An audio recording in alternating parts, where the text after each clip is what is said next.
Hello friend, मैं अभिषेक शर्मा आपका technical classes में स्वागत कर रहा हूं और आज अपन यहाँ पे बात कर रहे हैं चैप्टर नंबर 6 की एक्सरसाइज 6.1 की प्रॉब्लम नंबर 2 की। जैसे कि आपको पता है कि मैं अभी प्रॉब्लम नंबर 1 को कंप्लीट कर चुका हूं, तो आप प्रॉब्लम नंबर 1 जाके देख सकते हैं यूट्यूब चैनल के ऊपर। तो अपन प्रॉब्लम नंबर 2 की बात करते थे, क्या है प्रॉब्लम। तो उन्होंने बोला determine the change in the length breadth thickness of a steel bar 4 metre long 30 mm wide and 20 mm thick. तो आपको एक कुछ इस तरीके की शेप की बॉडी दे रखी है। सबसे पहले मैं गिवन डेटा बना लेता हूँ। तो सबसे पहले मेरे को 4 मीटर लॉन्ग दे रखी होगी मेरी 4000 mm। ब्रेथ की बात करेंगे तो ये 30 mm दे रखा है, और अगर मैं थिकनेस की बात करूंगा तो जो आपको दे रखा है वो दे रखा है 20 mm thickness. When subjected to an axial pull, तो जो आपने लोड लगा रखा है वो लगा रखा है मैंने 120 किलो न्यूटन का, यानी कि सिंगल एक्सियल पुल की प्रॉब्लम है। तो उसने बोला है कि in the direction of the length take E is equal to 200 gigapascal, क्योंकि स्टील की बात कर रहे थे। तो स्टील के लिए अपने पास जो यंग्स मॉडुलस होता है उसकी वैल्यू आपको कितनी दे रखी है 200 gigapascal, and Poisson ratio is 0.3। तो सबसे पहले जो आपको चीज देखनी है उसने बोला लेंथ बता दीजिए, ब्रेथ बता दीजिए और थिकनेस के अंदर चेंज बताना है। तो जब भी आप ऐसी प्रॉब्लम सॉल्व करेंगे तो आपके माइंड में सबसे पहले जो चीज आनी चाहिए वो आनी चाहिए आपके पास चेंज इन लेंथ। तो चेंज इन लेंथ की वैल्यू होती है आपकी PL ओवर AE। तो PL ओवर AE की बात करूंगा क्योंकि इस क्वेश्चन के अंदर 120 किलो न्यूटन मेरे को दे रखा है यहाँ पे आपका एक्सियल लोड। तो एक्सियल लोड मैंने लगा दिया। लेंथ की वैल्यू दे रखी है मुझे 4000 mm। एरिया आपको क्रॉस सेक्शन एरिया देखना है इस लेंथ के अलोंग, तो क्रॉस सेक्शन एरिया मेरा ये हो जाएगा, तो 30 × 20 हो जाएगा। तो मैं यहाँ पर डायरेक्ट लिख लेता हूँ 30 × 20, और यंग्स मॉडुलस की बात करूँ तो हो जाएगा मेरा 200 गीगापास्कल।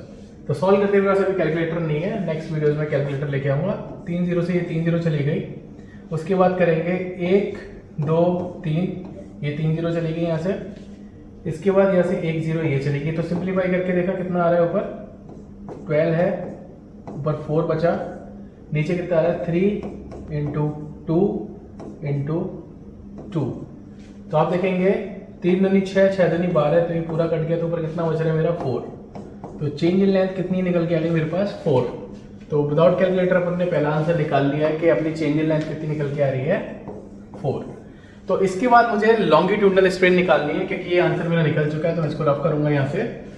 इसके बाद मुझे सेकंड चीज निकालनी है इसके अंदर लॉन्गिट्यूडनल स्ट्रेन और लीनियर स्ट्रेन। लॉन्गिट्यूडनल स्ट्रेन और लीनियर स्ट्रेन सेम ही चीज है, उसके बाद अपन लेटरल स्ट्रेन निकालेंगे। तो मैं यहाँ से रफ कर रहा हूँ, ये मेरा 120 है, इसको मैं दोबारा लिख देता हूँ। तो मुझे पता है कि अभी डिफॉर्मेशन निकला है मेरा 4 mm का, तो जो मेरी लॉन्गिट्यूडनल स्ट्रेन होगी वो कितनी निकल के आ रही है, आपको पता है कि change in length upon original length होगा। तो 4 ओवर वो हो जाएगा मेरा 4000, क्योंकि change in length upon original length होगा। यह आएगा आपका 1/1000, ऊपर जाएगा 10⁻³ आपका क्या आ गया, ये आ गई आपकी लॉन्गिट्यूडनल स्ट्रेन।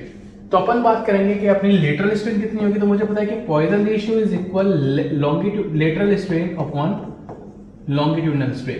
तो यहाँ पर जो वैल्यू दे रखी है मुझे पॉइसन रेशियो की 0.3 दे रखी है, 0.3 मिल गई, और जो लेटरल स्ट्रेन है मुझे निकालनी है, और इसकी जो वैल्यू दे रखी है अभी मैंने निकाली 10⁻³ तो यहाँ आप देखेंगे इसकी वैल्यू निकल के आई epsilon for the lateral is equal 3 × 10⁻⁴। तो एक और चीज मिल गई मेरे को, और ये जो बराबर होती है चीज वो किसके बराबर होती है आपकी change in width over original width, change in thickness over original thickness. तो यहाँ से आप चेंज इन विड्थ और चेंज इन थिकनेस निकाल सकते हैं। तो सिंपल है, डायरेक्टली मैं आपको करके बताऊंगा कि मुझे यहाँ पे जो विड्थ दे रखी है वो दे रखी है 30। तो चेंज इन विड्थ की वैल्यू निकल के आ जाएगी 3 × 10⁻⁴ × 30। तो 1 0 जाएगी 10⁻³ हो जाएगी, 9 टाइम्स आएगा, तो आपके पास जो वैल्यू आएगी वो आएगी 0.009 mm। तो ये आंसर भी मिल गया। ऊपर देखेंगे वहां पे जो आपकी थिकनेस है वो दे रखी है आपको 20 mm। तो सेम इसके अंदर मैं 20 का मल्टीप्लाई करूंगा तो आपको आंसर दिख रहा है बिल्कुल, क्या आ रहा है 0.006 mm, ये आ गया थिकनेस। तो सिंपल प्रॉब्लम है, अगर आपको बेसिक कॉन्सेप्ट पता है क्वेश्चन के कैसे करने हैं तो आप कर सकते हैं। तो अगर आपको वीडियो अच्छी लगी तो प्लीज लाइक जरूर करना, शेयर जरूर करना। Thank you for watching guys, thank you so much.